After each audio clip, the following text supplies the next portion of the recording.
My mind is blown today. Two epic films to discuss. So the first one today was a first time viewing for me, but 100% not the last time. In fact, I already knew I'd seen this coming out, which kind of made me want to watch it today. Arrow Video are soon to release a limited edition 4K version of it, which I am 100% picking up because I've fallen head over heels in love with this movie today. So yeah, first time stream, first time watch for me. So I've got a physical media disc that I want to talk about, which isn't on my annual watch list this year, but is one that I discovered a few years ago and also fell in love with. So yeah, I want to give that a shout out. So both released in 1985. This first film, directed by Dan O'Bannon, of course famous for writing Alien, Total Recall and Life Force. It's a zombie Holocaust movie.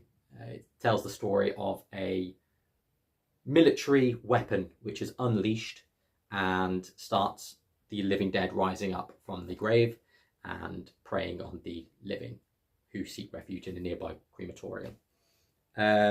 Great soundtrack, well directed. It's cheesy, but in a funny way. It's very tongue-in-cheek. It knows exactly what it's doing, and it's got great lines such as "brains, more brains." What more do you need? I'm talking about The Return of the Living Dead, and it was pure fucking joy. Like I said, it knows what it's doing. It's that perfect blend of comedy and horror. So the films like Child's Play, The Lost Boys, Fright Night, when it is done right, that is the perfect blend of genres. And this film very much falls into that category and absolutely fucking nails it. Absolutely adore it.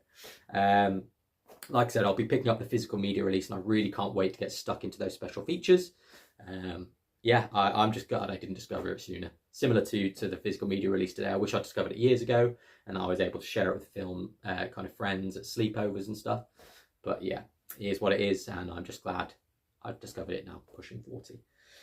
So yeah, let's crack on with our physical media release today, which is a 4K disc. Again, discovered the film about 2 years ago. There are two films. This first film is iconic, absolutely adore it. And the second film didn't really work as well for me. It's set in a high rise, which on paper should be incredible. However, it just didn't have the same joy for me as this first film does. And it's set, this first one, in a movie theatre. And it tells the story of a demon possession taking over a movie theatre and spilling out onto the streets. And yeah, it's an absolute joy. This one takes itself a bit more seriously than Return of the Living Dead. But it's still just as enjoyable and cheesy. I am, of course, talking about Demons. Here we go, Arrow Films video release here. This is newly commissioned artwork by Adam Rabelais. Now I'm going to show you the reversible on this, which is the theatrical artwork. There we go. There's the original theatrical poster. I actually like both on this. However, I prefer the newly commissioned artwork, which sits nicely against the sequel if you have number 2 on 4K or Blu-ray. I actually didn't bother with number 2. Like I said, I didn't enjoy it enough. But this for me, yeah, it was great. So I'll show you the back here. There's a list of special features. And then you've got your spine. And I'll show you the discs. So yeah, like I said, I only discovered this 2 years ago. There's your 4K and there's your Blu-ray. So nice dual format there. I'd recommend picking this up because the 4K quality is really, really good. Now, I don't have anything to compare to because I never saw it on VHS, DVD or Blu-ray. But it's crisp. The blacks are inky and work really well. And yeah, the levels are just really, really nice. So I think it's really, really good. So yeah, like I said, discovered it a few years ago. Absolutely love it and had to grab it. Now, unfortunately, I missed out on Arrow Video's limited edition, which came with the sequel, and it had some physical special features, which is stuff like little movie props, like the movie tickets and things like that. So I am really, really gutted I missed out on that. However, it is what it is. I discovered it when I discovered it, and I'm just really thankful that it's, you know, a part of my library now. Special features wise, there's 2 cuts of the movie, the original cut and the US cut. Now, I've only seen the original cut, so I can't comment on the differences or whether the US cut is better than the original cut.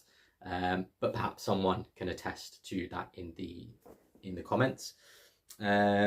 Other than that, you get 3 commentary tracks, none of which I've listened to. 2 are archival, and 1 is a new one with a podcast. I'll check them out at some point, but I've always, because it's a new film to me, I've always just kind of gone in and watched the standard movie track.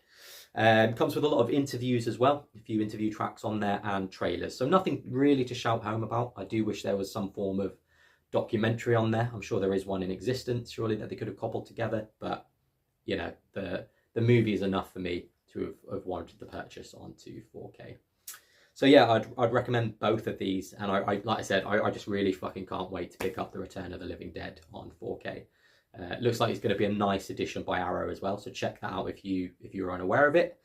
And yeah, let me know what you think of both of these movies in the comments. Check out TikTok for the tease poster of tomorrow's movie. And yeah, onwards, and we're getting towards the end half of October, so the films from here on in should be really, really good stuff. Look forward to seeing you tomorrow, guys, and see you there. Bye.